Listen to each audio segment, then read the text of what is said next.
Hello mga kauungera! Magluluto tayo ng crispy mushroom.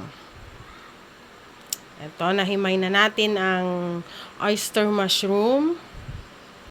Gumawa na rin tayo ng breading. Tinimplahan natin ito ng pampalasa. Asin at betchin. Paminta. Yan ang nilagay natin dito sa flour.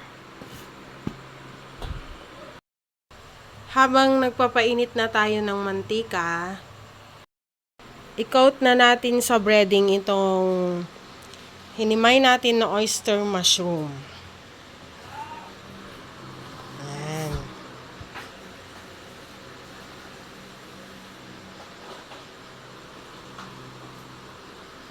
Diba?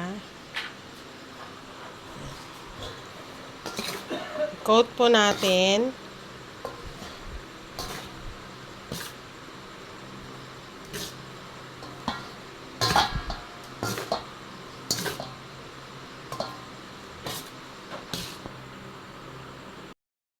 Nilagay natin dito sa strainer ang coated mushroom para tanggalin yung excess na flour o breading. Ganyan natin para mahulog.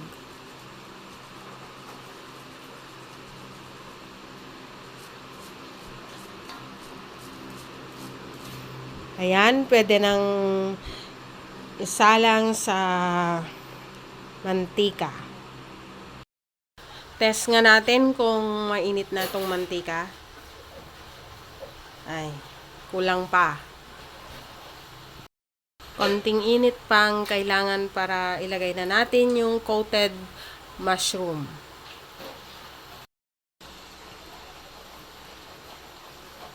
Naluto na itong isa, tanggalin natin.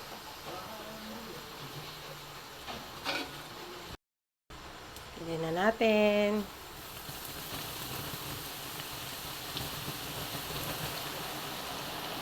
Ayan.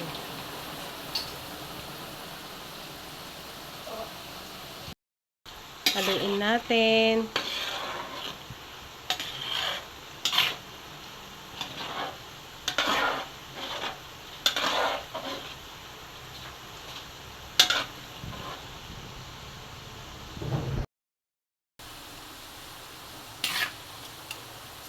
Malapit nang pwede nang hanguin ang ating crispy oyster mushroom. Pwede nang hanguin ang ating crispy mushroom.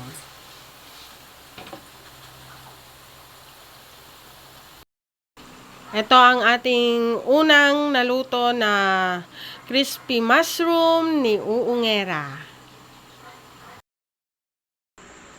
Naipak na natin ang ating crispy mushroom ni Uungera.